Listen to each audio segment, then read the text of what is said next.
Então, você tem 10 sentenças aqui, escola tem que pagar mais de 20.000 florim na gasto de processo. Mais de 20.000 florim. Então, a sentença da bisa também, imaginava, que a escola deve belasting mais de 5 milhões de florim.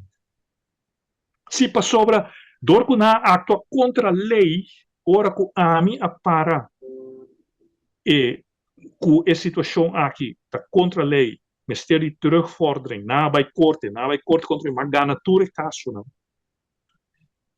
Escola tem problema sério sobre e nota drag af belasting, nota cumpre com SW, nota cumpre com AZW, etc. Para sobre ela hinca sua culpa de caminho sem salida. Yeah. Eu imaginava fundação que cuesta bisa deve milhões de belasting. Se está mal manejo financeiro. Pero años largo, ¿no? Para diferentes años. El director aquí y el director anterior. Sí, que men abo e bestuur que para wrong and strong. E directora que está wrong and strong. Não pode guardo responsabilizar. Obispado que está sostener essa quem vai para responsável para o dano milionário aqui. Evelyn Wever Cruz, com a mão carta, promete eleição e a queda cria expectativa falsa. Na escola e bode Westernem, bisa que esse vai regler.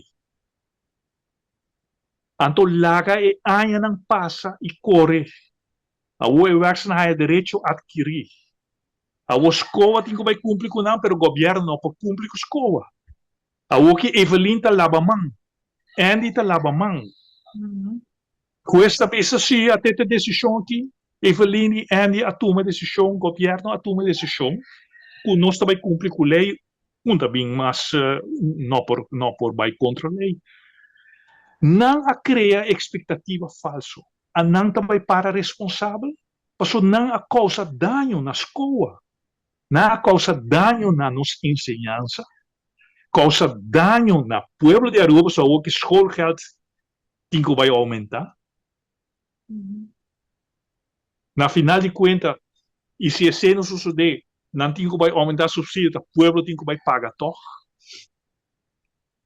para algo ilegal.